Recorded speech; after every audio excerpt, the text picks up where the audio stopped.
Good morning.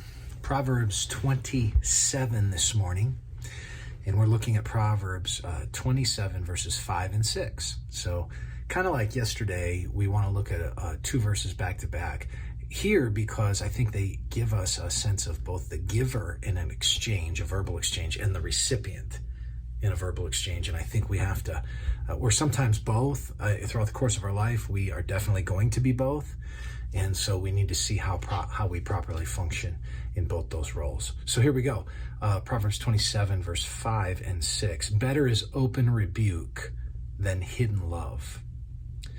Faithful, verse 6, faithful are the wounds of a friend, profuse are the kisses of an enemy. So the first is the giver. When you talk to people and you engage people that you care about, you say you love them, but they're headed for destruction. They're falling over a cliff. It's not that you need to browbeat them, and it's not that you need to keep recycling and club them to death with all of your words. And yet, you cannot just be silent all the time, nor be in a posture where you simply say nothing.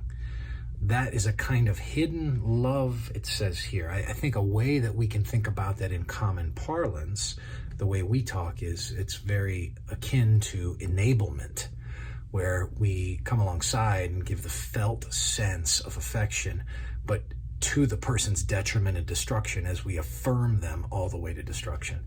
And the proverb says here, in the giving of relationship, in the giving of speech in that relationship, better is open rebuke than hidden love or enablement. The next verse, sometimes you're on the receiving end of rebuke, and you need to remember, faithful are the wounds of a friend. Profuse are the kisses of an enemy. In other words, an enemy, they'll kiss you. They'll say, hey, you're doing great.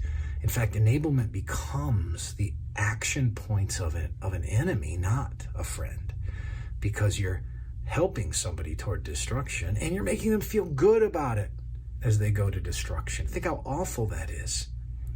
Faithful are the wounds of a friend.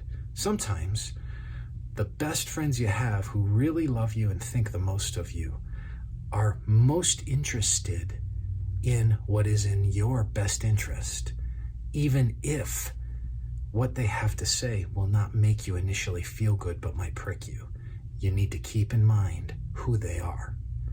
See, it's not just faithful are wounds, but faithful are the wounds of a friend.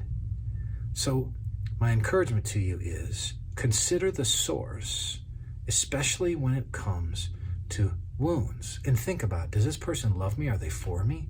Are they really against me? Or might they see something I don't? And then think, back in verse 5, how you can love others well.